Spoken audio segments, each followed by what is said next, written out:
Welcome back to the shop, my friends. Steve here at SKS Props, and this is part 3 of my Cadian Armor build series. And I know a bunch of you have been looking forward to this video because it's going to be all focused around the foam version of the Cadian helmet.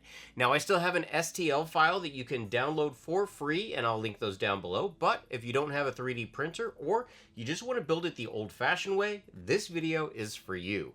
Now, this helmet is, of course, made all out of my HD foam, which you can find over at Blick Art Materials. And like I always say, these videos are free, the templates are free. If you want to support me, pick up some of my HD foam by going through the links down below. Now, before I forget, I did post on Instagram that I made free PDF patterns for the leather version of my pouch as well. These are now available to download over on my website, just like all the rest of the armor pieces. So, I want to show you what it takes to put this helmet together. Let's go ahead and get started.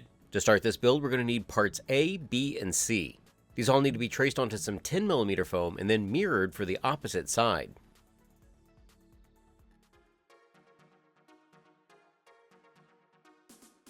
After all these pieces have been cut out, heat treated, and rounded, they're going to make up the dome to the helmet.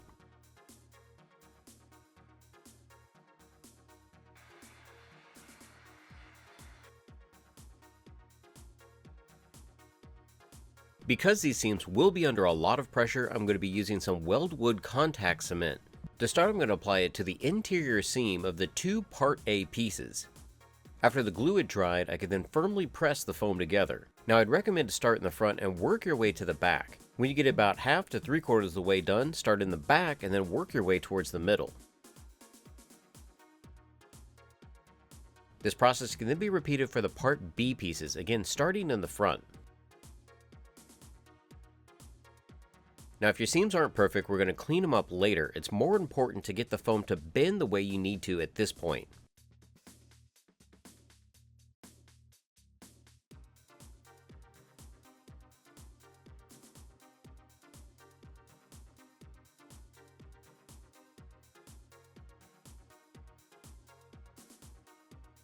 Part C is going to make up the sides to the helmet, and this is going to help finish off the dome.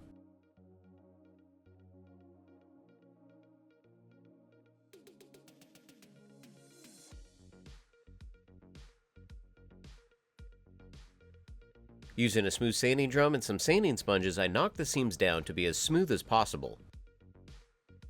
After some sanding and a light heat treat, the seams are looking pretty good. Part D is going to make up the brow and the bulked up sides of the helmet. This is going to be traced and cut out of some 10mm foam. And I make sure to mark placement for where the Part F pieces will go. Marking the central line helps me line up the front, as well as a small dot on the side. These are going to act as reference points so I can get this brow lined up side to side. To attach the front of the brow, I'm using my double adhesive method of contact cement plus some super glue.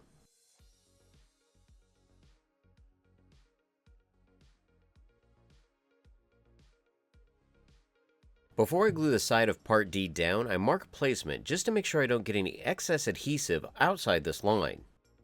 And this Part D piece is very important. Visually, it helps the design, but it also strengthens the overall helmet and helps it keep the shape. And you can see here for reference that the bottom corner is about 1.25 inches from the seam line.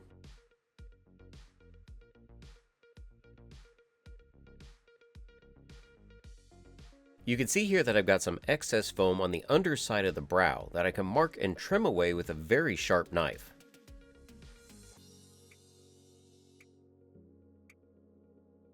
You can also trim away any excess foam on the back to make that line even.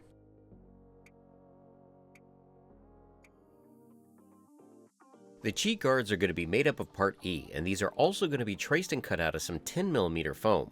Notice that there's a guide on the template where these pieces are going to line up with Part D. A little bit of Bob Smith superglue can then be used to attach these pieces on either side. Part F is also going to be traced and cut out of some 10mm foam.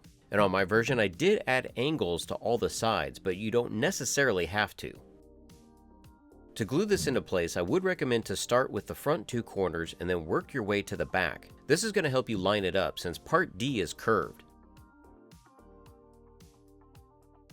Part G will make up raised details on either side of the ear caps, utilizing some 4mm foam. There's also a block at the back of the helmet. And to make this, I'm using part H, again on some 10mm foam. I also added angles to all of these edges, and made a raised detail using part I and some 4mm foam.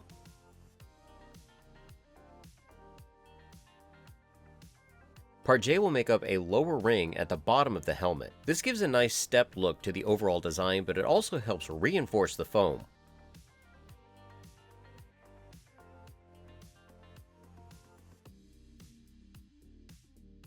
Part K will make a small detailed strip using 4mm foam. This will be glued about a 1/4 inch back to the underside of Part D.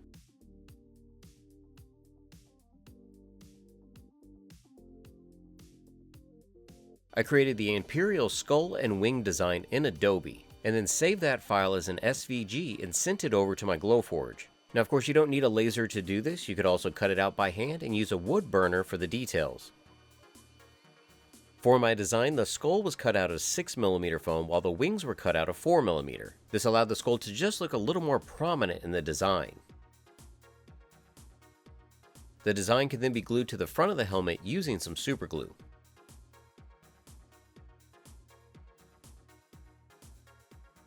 Now there are two different ways to put this helmet together. If you just want to be a basic grunt, you don't have to have the mask for yours, but if you do want to add the mask, I did include that in this tutorial, and it is a separate template on my website, so make sure you download the helmet template as well as the mask template. So let's go ahead and put the mask together. To create the mask, I'm going to start by cutting parts L and M out of some 10mm foam.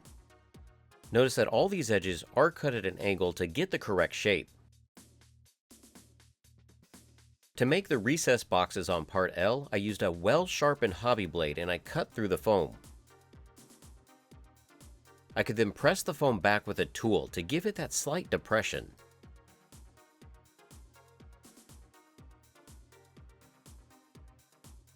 More contact cement is then used to glue these two pieces together.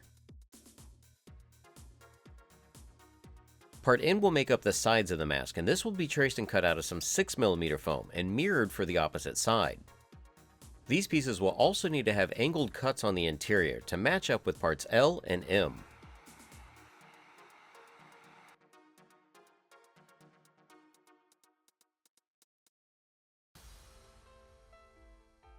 To assemble these, I would recommend to start in the middle and then work to the outside edge. I make sure that the front is flush and then press together the back side.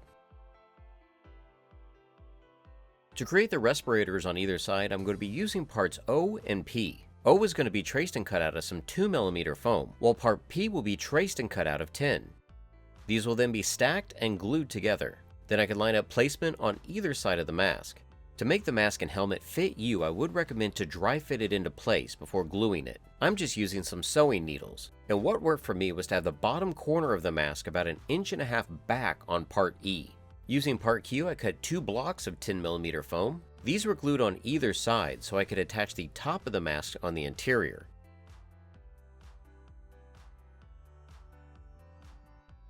Just make sure that it's comfortable and you've got a good line of sight.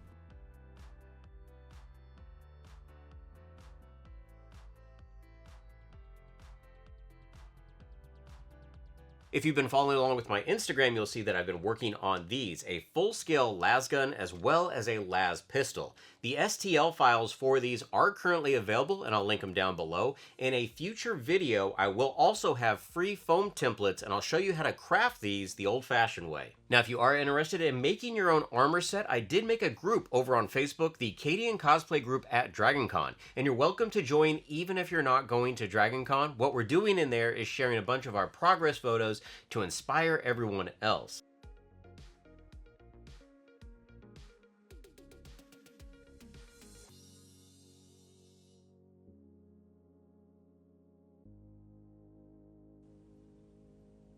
This has been a fun build series, and with the completion of the helmet, that means that there are free PDFs for all of the armor sections, so you can make your own complete Cadian armor set.